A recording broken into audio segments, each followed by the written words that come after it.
अहो, लग्न होईपर्यंत आमच्या आदितीची काळजी घ्या बरं का. त्यासाठी मॉम आहे तिची अजून. बघ, त्यांच्या एक दिवसात लक्षात आलं की आपली मेड तुझ्यापेक्षा जास्त आणि चांगली काळजी घेऊ शकते आपल्या आदितीची. इनफ मिलिंद. हे इथे होते म्हणून मी आतापर्यंत गप्प होते, बट आता मी गप्प बसणार नाहीये. तू माझी कंपॅरिझन एका मेड बरोबर करतोयस. मी जर मनात आणलं ना तर आत्ताच्या आत्ता हिला काढू शकते आणि तुला भिकेला लावू शकते. मला भिकेला लावणार आहेस तू?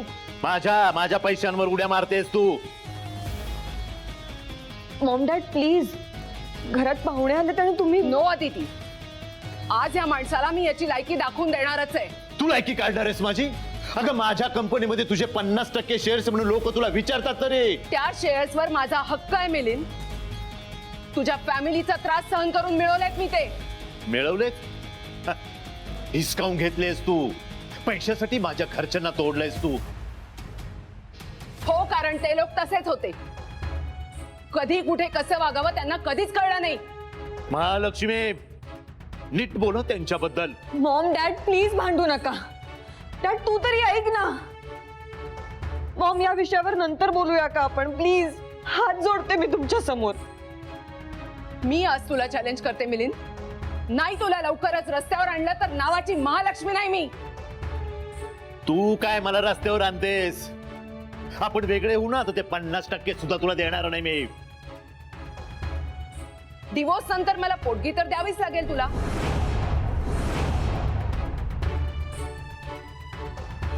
तेव्हा तू रस्त्यावर कसा येणार नाहीस हे मी बघून घेईन.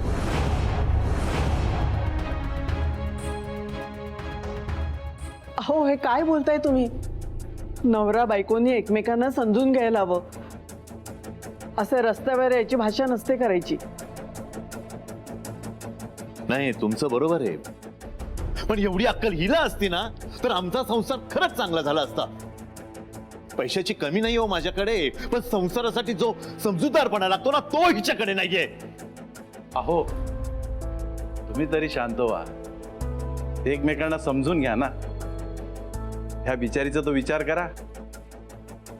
किती घाबरली बिचारी. Just shut up!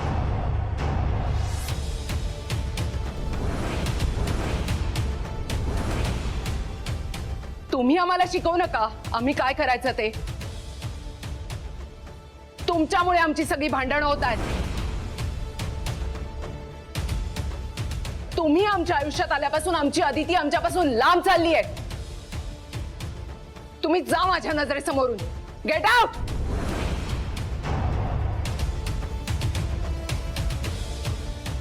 नाहीतर माझ्या तोंडून अजून काहीतरी वाईट साईड बाहेर पडेल. मॉम, अगं तुमच्या भांडणात यांना कशाला मध्ये आणतेस तू? माफी माग त्यांची. मी आणि यांची माफी अजिबात नाही. आणि तुम्हाला तुमचा अजून अपमान करून घ्यायचा नसेल तर निघा इथून.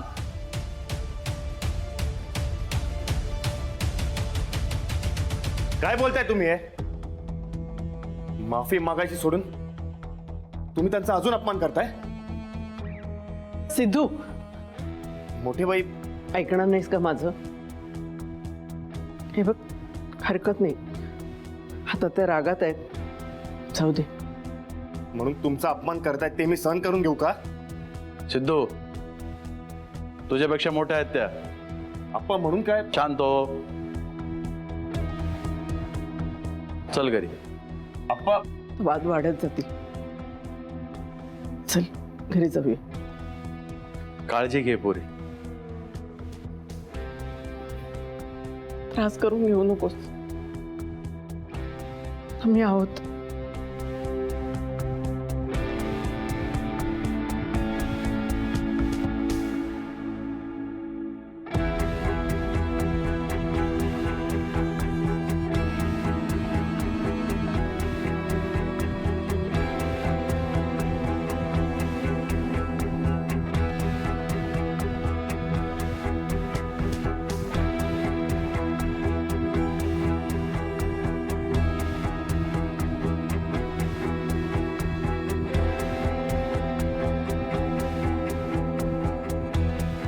झालं झालं समाधान? हॅपी? केलास ना तमाशा? Shut up. तुला बघून घेईन मी. काय बघून घेणार आहे तू? तुझा ड्रामा बंद कर. महालक्ष्मी सांगून ठेवतो तुला.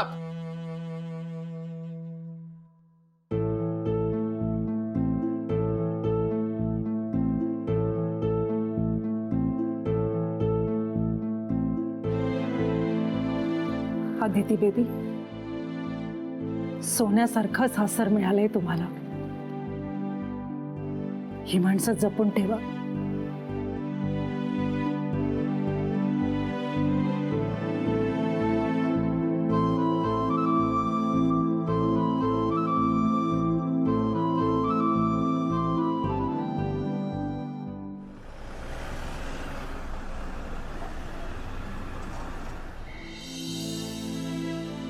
तुम्ही तरी शांत व्हा, एकमेकांना समजून घ्या ना. Just shut up. तुम्ही आम्हाला शिकवू नका आम्ही काय करायचं ते. तुमच्यामुळे आमची सगळी भांडणं होत आहेत. तुम्ही आमच्या आयुष्यात आल्यापासून आमची अदिती आमच्यापासून लांब चालली आहे. तुम्ही जा माझ्या नजरेसमोरून. Get out.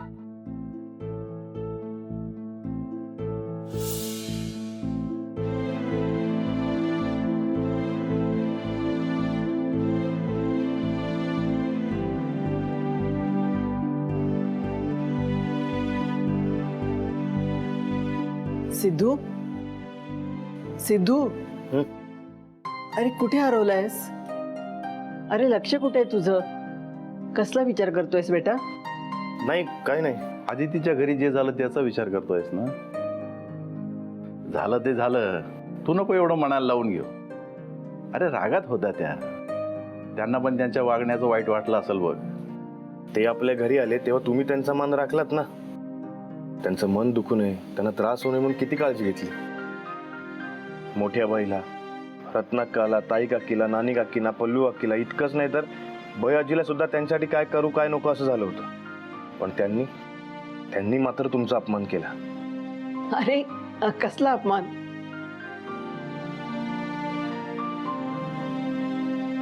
नात्यात असला मान अपमान नसतो बघायचा. नातं टिकवायचं असेल ना तर मन मोठं ठेवावंच लागतं. आणि हे बघ बेटा, एकदा का माणूस आपला म्हटलं ना की त्याच्या सगळ्या चुका आपणच पोटात घालायच्या असतात.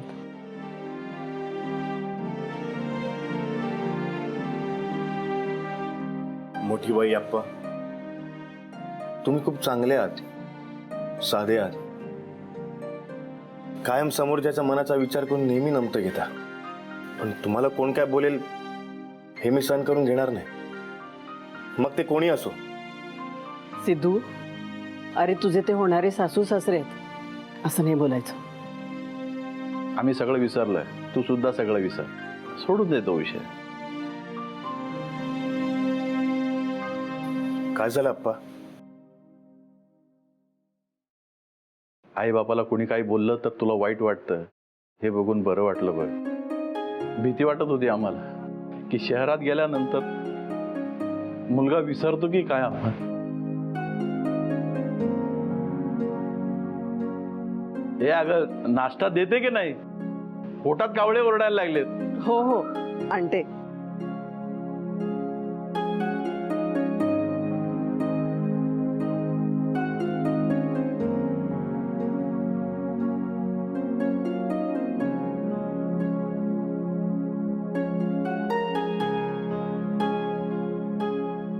सिद्धू, आत ये जरा.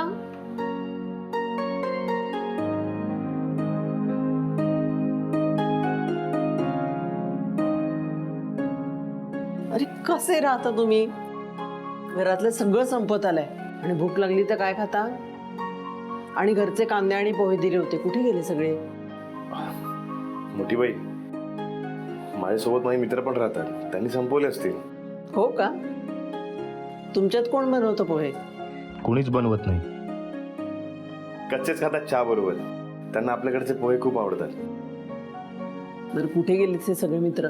ते आता फ्लॅटचे ओनर होते, त्यांनी बाहेरून कुलूप लावलं, मग ते बाहेरच थांबले होते. येतील आज रात्री.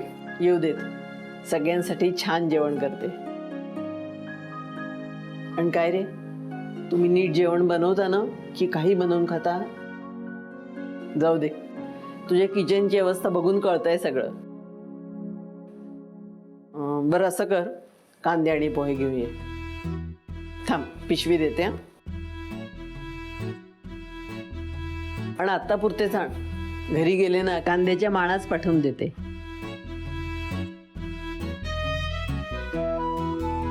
सिद्धू, येताना लिंबाण नीट बघून आण. हा, आणि कोथिंबीर पण आण. फ्रीज मध्ये असतील ना? नाही नाही, खराब झालीये. नीट बघून आण बरं का, घाई करू नको.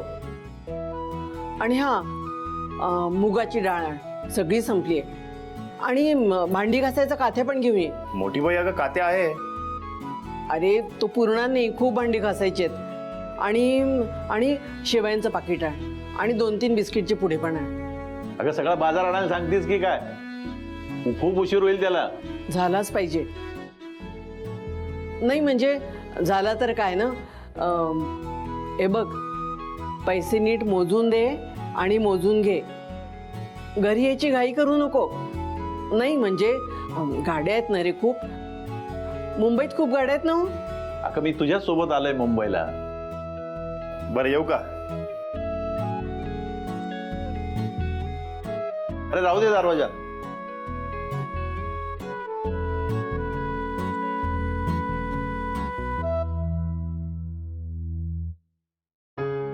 अगं दरवाजा का लावतेस? तुला बुधबरत नाही? नाही, कधी कधी दार लावूनच घ्यावं लागतं. मग अशी सिद्धू होता म्हणून बोलता नाही आलं. आता जरा उशिरा आला ना तर बोलता तरी येईल. अगं असं काय बोलायचं होतं? अहो, ते आदितीच्या आईवडिलांच्या घटस्फोटाचं काही केल्या डोक्यातनं जात नाहीये. नवरा बायकोची भांडणं इतके टोकाला जातात, नातच तोडावंसं वाटतं. अगं टोकाची भांडण काय, हल्ली शुल्लक कारणाने घटस्फोट होतात. चहा साखर कमी पडली, भाजीत केस सापडला, कुठल्याही कारणावरून घटस्फोट होतो. अगो बाई, अहो मी पण तुमच्याशी कधी कधी भांडते. तुम्ही नाही ना मला सोडून जाणार? हो मग मी नाही का तुला त्या दिवशी गजरा आणला होता, तू माळून घेतलाच नाही, उलट माझ्यावरच भडकली. अहो तेव्हा मी सिद्धूच्या काळजीत होते. हो पण मी प्रेमाने आणला होता ना गजरा. हो, माझं चुकलंच. हो पण त्या कारणावरून मला तुम्ही सोडून तर नाही देणार ना? अगं गंमत करत होतो मी तुझी. एवढी वर्ष झाली लग्नाला, आता तुला सोडून काय करू? आणि कोण भेटणार आहे मला या वयात? अगं काहीतरीच काय विचार करते? आपलं नातं एवढं कमकुवत आहे का? लग्न झाल्यापासून एकमेकांना आपण समजून घेत, सावरत, विश्वासानं संसार केलाय आपण. मी सुमित्रा अशी हाक मारली तरी तुला कळतं मला काय हवं नको. आणि तू नुसतं आहो म्हटलं आणि डोळ्याने खुणवलं तरी मला कळतं की तुला काय सांगायचं आहे. आपल्याला जास्त शब्दांची गरज कधी पडलीच नाही. मग भांडण तरी कसं होईल सुमित्रा? एवढं मोठं घर, एवढा मोठा पसारा, त्यातून मी मोठा म्हणून माझ्यावर आणि माझी बायको आहे म्हणून तुझ्यावर मोठेपणाची जबाबदारी आहे. पण एवढ्या वर्षात तू किती मायेनं आणि समजूतदारपणाने सांभाळून घेतलंस. खरं सांगतो, तुझ्याशिवाय हा आप्पा काही नाहीये ग. तुला सोडायचा विचार मनात तरी येईल का ग?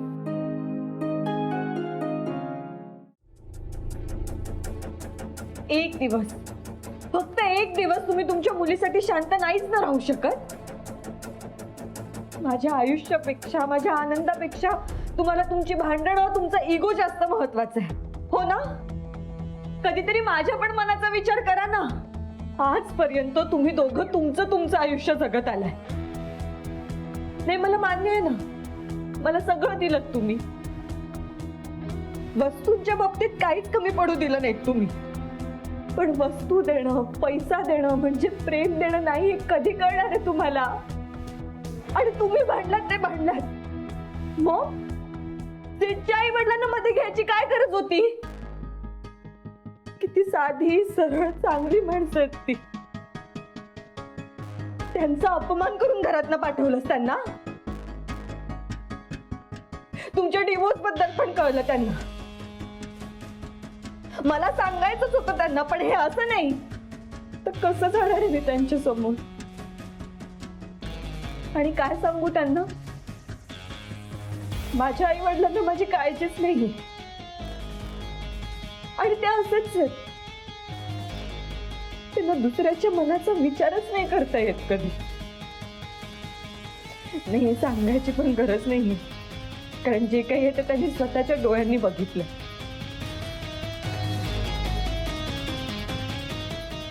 अदिती, अदिती, लिसन टू मी. सी, हे सगळं तुझ्यामुळे झालंय. व्हॉट? माझ्यामुळे? मी नव्हतं सांगितलं सिद्धार्थच्या आईबाबांचा अपमान कर म्हणून. पण तरी सुद्धा अदिती, अदिती! एक मिनिट.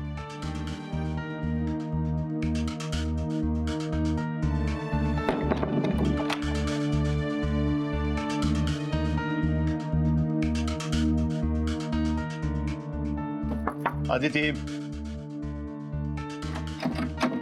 बेटा दार उघड please. I am sorry. Aditi, Aditi, दार उघड ना. अदिती.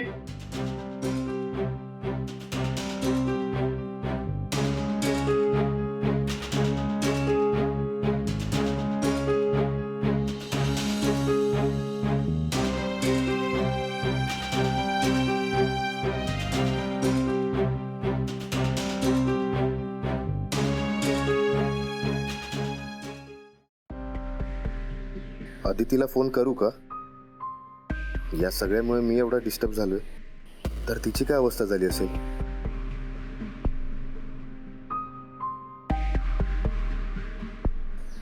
तिचे मॉम डॅड जवळ असतील तर तिला नीट बोलता पण नाही येणार आणि त्यांच्यासमोर काही विषय पण नाही काढू शकत. काय करू?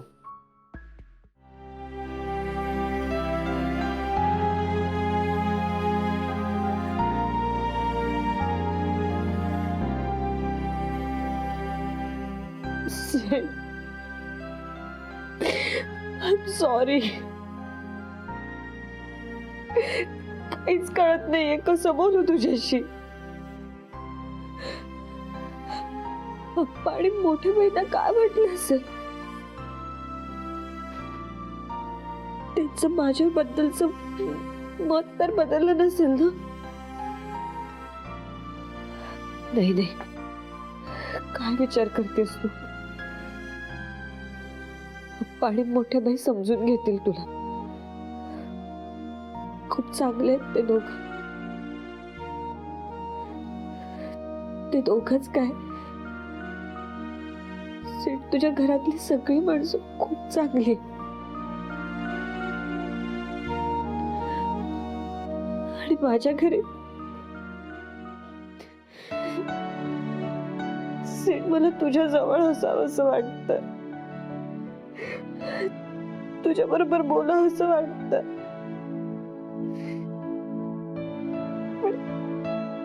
कुठल्या तोंडाने बोलू तेच कळत नाहीये.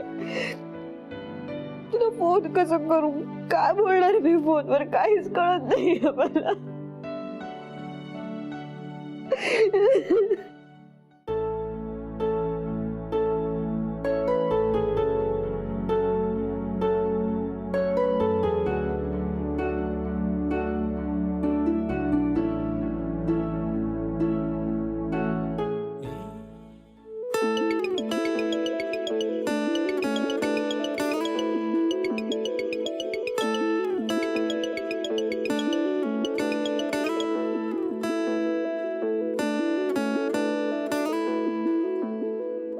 हॅलो. हॅलो.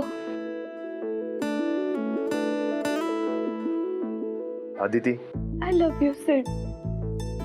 तुला कसं कळतं मला तुझ्याशी बोलायचं असतं तेव्हा? मला तुझी गरज असते तेव्हा तेव्हा तू माझ्या सोबत असतोस. अदिती, मनापासून एकमेकांवर प्रेम केलं की एकमेकांच्या मनातलं सांगावं लागत नाही, हो ना? तू रडतेस? नाही. डोळे पुस.